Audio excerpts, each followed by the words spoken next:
Hey everybody, we're going to start reading Charlotte's Web today. It's by E.B. White. It's one of the most famous and greatest children's works of all time in literature. So I'm going to read this and I'm going to upload it to my YouTube page, which you will all have. I am including the captions so you can read the words as I say them, okay? So we're going to continue to go back and forth and you can watch this video as many times as you want. Okay, because I know that this book is above a lot of your reading levels.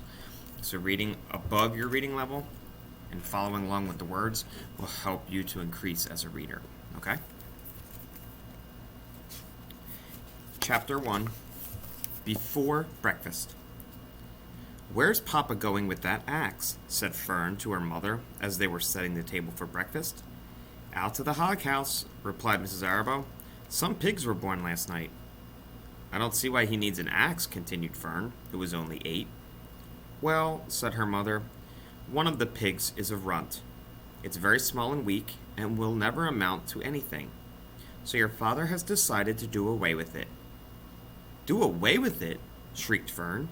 "You mean kill it? Just because it's smaller than the others?" Mrs. Arrowbow put a pitcher of cream on the table. "Don't yell, Fern," she said. "Your father is right. The pig would probably die anyway." Fern pushed a chair out of the way and ran outdoors. The grass was wet and the earth smelled of springtime. Fern's sneakers were sopping by the time she caught up with her father. "Please don't kill it," she sobbed. "It's unfair." Mr. Arrowbow stopped walking. "Fern," he said gently, "you will have to learn to control yourself." "Control myself?" yelled Fern.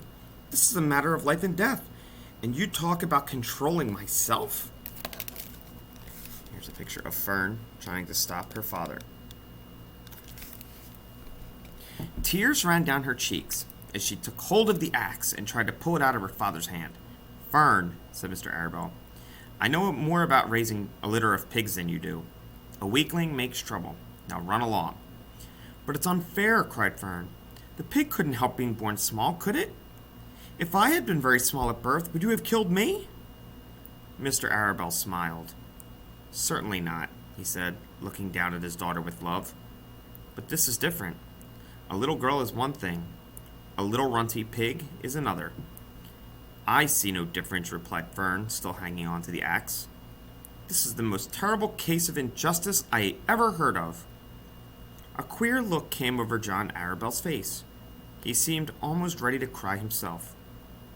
"All right," he said. "You go back to the house, and I will bring the runt when I come in. I'll let you start it on a bottle like a baby. Then you'll see what trouble a little pig can be."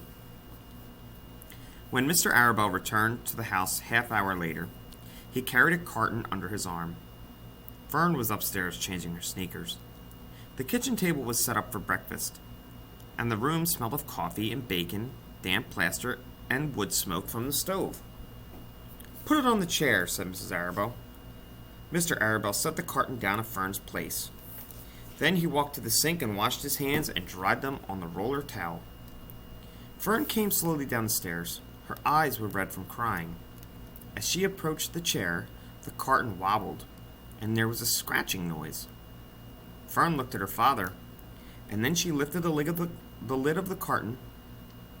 There inside, looking up at her, was the newborn pig. It was a white one. The morning light shone through its ears, turning them pink. "He's yours," said Mr. Arrowbow, "saved from an untimely death, and may the good Lord forgive me for this foolishness." Fern couldn't take her eyes off the tiny pig. "Oh," she whispered, "oh, look at him! He's absolutely perfect!" She closed the carton carefully. First, she kissed her father. Then, she kissed her mother. Then she opened the lid again, lifted the pig out, and held it against her cheek. At this moment, her brother Avery came into the room. Avery was 10.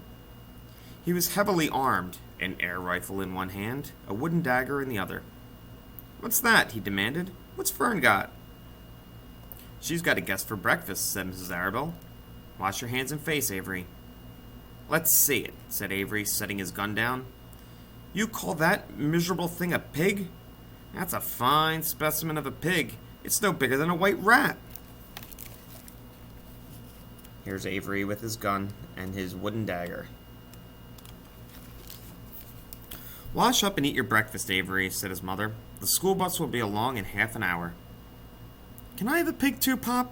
asked Avery. "Nope. I only distribute pigs to early risers," said Mr. Arabelle. "Fern was up at daylight trying to rid the world of injustice. As a result, she now has a pig. A small one, to be sure, but nevertheless, a pig. It shows what can happen if a person gets out of bed promptly. Let's eat." But Fern couldn't eat until her pig had had a drink of milk. Mrs. Arabelle found a baby's nursing bottle and a rubber nipple. She poured warm milk into the bottle, fitted the nipple over the top, and handed it to Fern. "Give him his breakfast," she said. A minute later, Fern was seated on the floor in the corner of the kitchen with her infant between her knees, teaching it to suck from the bottle. The pig, although tiny, had a good appetite and caught on quickly. The school bus honked from the road. "Run!" commanded Mrs. Arabelle, taking the pig from Fern and slipping a donut into her hand. Avery grabbed his gun and another donut. The children ran out to the road and climbed onto the bus. Fern took no notice of the others in the bus. She just sat and stared out the window, thinking what a blissful world it was, and how lucky she was to have an entire charge of a pig. By the time the bus reached school, Fern had named her pet, selecting the most beautiful name that she could think of. "Its name is Wilbur," she whispered to herself. She was still thinking about the pig when the teacher said, "Fern, what is the capital of Pennsylvania?" "Wilbur," replied Fern dreamily. The pupils giggled, and Fern blushed. And here's Fern feeding her pig. All right, so that's the first chapter. I'll see you for the next one.